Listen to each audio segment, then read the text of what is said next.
in association with the return of Formula 5000s to Castle Combe, will be one of the key attractions at the circuit's Autumn Classic race meeting on Saturday. At least 3 mighty F5000 single-seaters from the early 1970s will run at the Wiltshire track in demonstration sessions, including the ex-Peter Gethin McLaren M10B that won one of only 2 F5000 races held at Castle Combe in period. Meanwhile, Grand Prix cars from Cooper, Lotus, BRM and Williams will tell the Formula One story from the late 1950s through to the end of the 1980s. Examples of the Cooper T4351 and Lotus 18 will be joined by two US-built Scarabs now raced by Julian Bronson and Eddie McGuire, an ex-Graham Hill BRM P261 from 1964, and ex-James Hunt Heska 308C in the Williams FW06 raced by Alan Jones to second place at Watkins Glen in 1978. Taking the story up to the late 1980s is the Lotus Type 101 Chassis 3 with a 600 bhp normally aspirated jet V8 engine. The car, now owned by Steve Griffiths, was used by Nelson Piquet at the start of 1989 and then by Satoru Nakajima for the balance of the season. The first European F5000 championship was held in 1969 when Peter Gethin was champion in his McLaren M10A.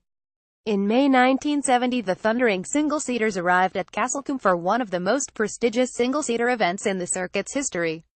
The existing outright circuit lap record of 1:04.4s, set jointly in 1968 by Ron Fry Ford GT40 and Jim Morkincraft, was decimated when Gethin and Howden Ganley left the Newmarket 56.6s, an average of over 117 miles per hour and a time that would stand for 14 years.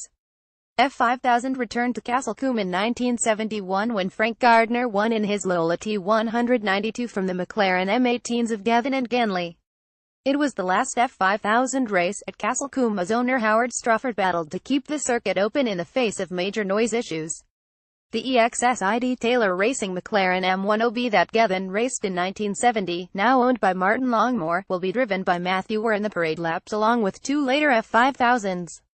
Neil Glover will drive the unique Chevron B37 built for the VDS team and raced by Gethin and Teddy Paulette in the U.S. Championship in 1976. Nigel Greensall will drive a Lola T332, one of the most successful of Lola's F5000 designs.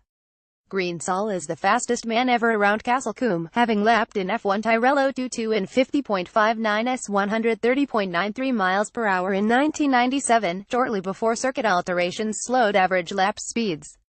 The day's racing program covers an array of period cars including 500cc Formula 3S, Formula Juniors, Jaguars, VSCC cars and the headlining GT and Sports Car Cup. Share this article on Facebook, Twitter, LinkedIn, Google, email.